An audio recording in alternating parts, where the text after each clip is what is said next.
আসসালামু আলাইকুম, welcome back to my channel Nipa's cooking বুক।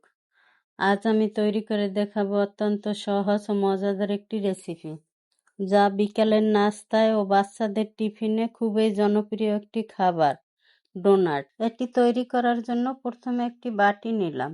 বাটিতে দিয়ে দিলাম 2 কাপ পরিমাণ ময়দা, দিয়ে দিলাম পরিমাণ মতো লবণ, দিয়ে দিলাম 2 চামচ চিনি, দিয়ে দিলাম 1 চামচ ইস্ট। এবার শুকনো উপকরণগুলো নেড়েচেড়ে মিশিয়ে নেই।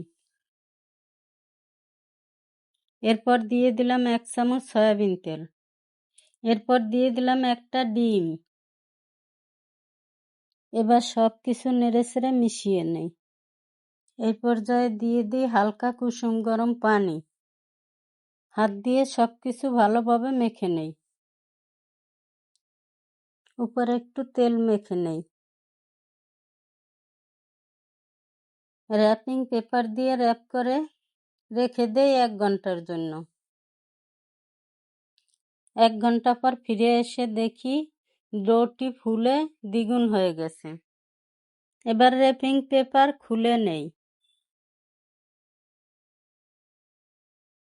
চেপে চেপে ভিতরের বাতাসটা বের করে দেই।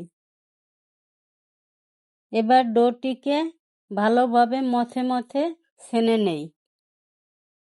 এবার ছোট ছোট প্যারার আকারে তৈরি করে নেই। একটি গ্লাস দিয়ে কেটে গোল করে ডোনাটের শেপ দিয়ে নেই। কেকের নজল দিয়ে ভিতরের অংশ কেটে তুলে নেই। আর একটি কেটে দেখিয়ে দিই।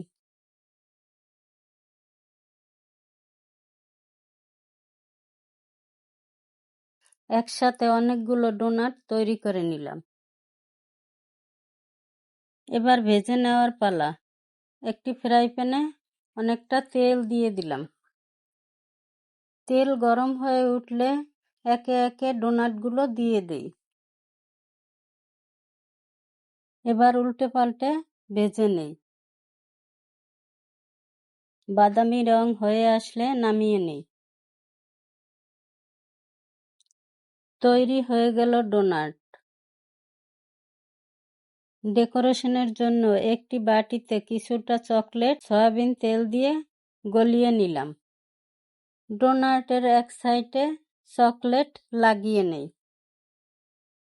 উপরে কিছুটা সুইট বল ছিটিয়ে দিয়ে ডেকোরেশন করি।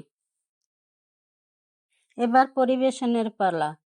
বিকালের নাস্তায় অথবা বাচ্চাদের টিফিনের জন্য এরকম একটি রেসিপি কে না চায়? এরকম সহজ সহজ রেসিপি পেতে চ্যানেলটি সাবস্ক্রাইব করুন। ভিডিওটি ভালো লাগলে লাইক, কমেন্ট, শেয়ার করুন এবং সাবস্ক্রাইব করতে ভুলবেন না। আল্লাহ হাফেজ।